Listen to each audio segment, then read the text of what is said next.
महाभारत केवल युद्ध की कथा नहीं है, बल्कि यह धर्म, अधर्म, भक्ति, निष्ठा और कर्तव्य की गहराइयों को छूने वाला एक महाकाव्य है। इस ग्रंथ में ऐसे अनेक प्रसंग आते हैं जो जीवन के गूढ़ रहस्यों को प्रकट करते हैं।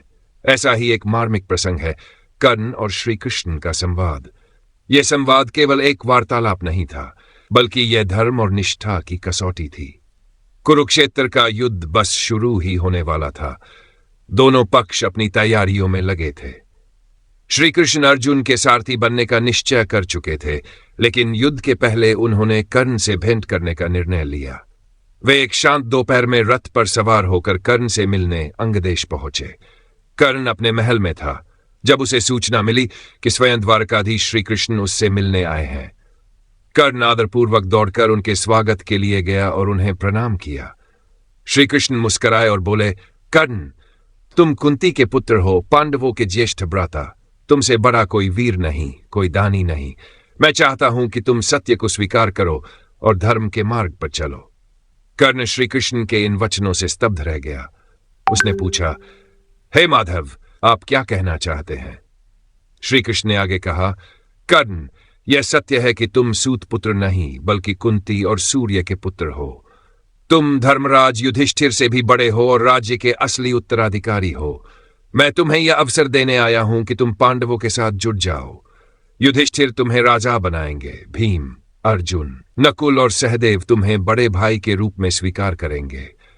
तुम इस युद्ध से बच सकते हो और धर्म की रक्षा कर सकते हो। कर्ण ने कुछ क्षणों तक मौन साधा और फिर गहरी सांस लेते हुए कहा, हे माधव, मुझे यह सब पहले क्यों नहीं बताया गया? मैं अपने जीवन भर सूत पुत्र कहलाया। मेरे अस्तित्व पर प्रश्न चिन्ह लगे। मेरी माता ने मुझे त्याग दिया और समाज ने मुझे अपमानित किया, लेकिन मेरे लिए सबसे बड़ी चीज निष्ठा है। कर्ण आगे बोले, हे केशव, मैंने अपना संपूर्ण जीवन केवल एक व्यक्ति को समर्पित किया है, दुर्योधन। जब पूरी दुनिया ने मुझे सूत पुत्र कहकर तिरस्कृत किया, तब कि दुर्योधन ने मुझे अपनाया और अंगदेश का राजा बनाया। मैंने जीवन भर उसके साथ रहने की शपथ ली है। अब मैं उसे धोखा नहीं दे सकता। श्री कृष्ण मुस्कुराए, लेकिन उनके नेत्रों में करुणा थी। उन्होंने कहा, कर्ण, तुम धर्म के साथ हो या अधर्म के?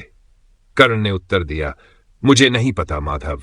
मैं केवल इतना जानता हूं कि जो मेरे साथ खड़ा रहा, मैं भी उसके साथ खड़ा रहूंगा। यह मेरी निष्ठा है, यह मेरा धर्म है। श्री कृष्ण समझ गए कि कर्ण को अपनी निष्ठा और दानशीलता पर गर्व है। वे बोले, कर्ण, तुम्हारी निष्ठा प्रशंसनीय है, लेकिन धर्म बड़ा है या निष्ठा?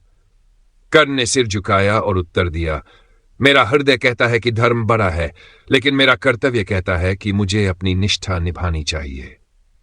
श्री कृष्ण ने मुस्कुराते हुए कहा, कर्ण, तुम महान योद्धा हो, लेकिन मैं तुम्हें एक वरदान देना चाहता हूं। जब तुम्हारे प्राण पखेरु उड़ने वाले होंगे, तब मैं तुम्हारे समीप रहूंगा और तुम्हें मोक्ष प्राप्ति का अवसर दूंगा। तुम्हारी आत्मा इस संसार से मुक्त होगी और तुम अमर हो जाओगे। कर्ण की आंखों में आंसू छलक आए। वह समझ गया कि श्री कृष्ण केवल एक राजा नहीं, बल्कि स्वयं नारायण है। उसने हाथ जोड़कर कहा, हे माधव, यदि मेरे जीवन में कोई सच्चा मित्र रहा है तो वह आप हैं। आप मुझे सत्य दिखाने आए, लेकिन मैं अपनी निष्ठा से बंधा हूं। कृपया मुझे क्षमा करें। युद्ध के दौरान कर्ण अर्जुन के साथ भयंकर युद्ध कर रहा था। जब उसका रथ कीचड़ में फंस गया, तब वह उसे निकालने लगा। अर्जुन ने इस अवसर पर बाण चलाने का निश्चय किया, लेकिन वह धर्म संकोच में पड़ा। तभी श्री कृष्ण ने अर्जुन से कहा, अर्जुन, यह युद्ध है, यहां कोई नियम नहीं होते। यदि तुम अभी नहीं मारेगे तो यह वीर तुम्हें मार देगा। अर्जुन ने ब्रह्मास्त्र चलाया और कर्ण रणभूमि में गिर पड़ा। जब उसका जीवन समाप्त होने को था, तब श्री कृष्ण उसके समीप आए। कर्ण ने कहा, हे माधव, मैं जानता था कि यह युद्ध मेरी हार के लिए ही था, लेकिन क्या आप मुझे क्षमा करेंगे? श्री कृष्ण ने मुस्कुराकर कहा, कर्ण, तुमने निष्ठा की पराकाष्ठा दिखाई है। अब मैं तुम्हें मोक्ष प्रदान करता हूं। तुम्हारा जीवन केवल युद्ध का नहीं था, बल्कि त्याग, दान और धर्म के संघर्ष का था। अब तुम भगवान के धाम को प्राप्त करोगे। यह सुनकर कर्ण के चेहरे पर शांति आ गई।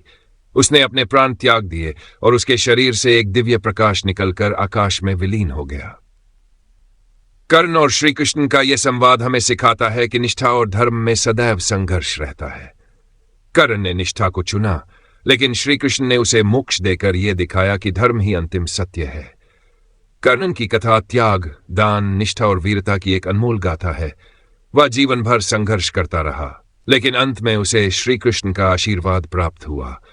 श्री कृष्ण ने यही संदेश दिया, जो धर्म के मार्ग पर चलेगा वह सदा अमर रहेगा।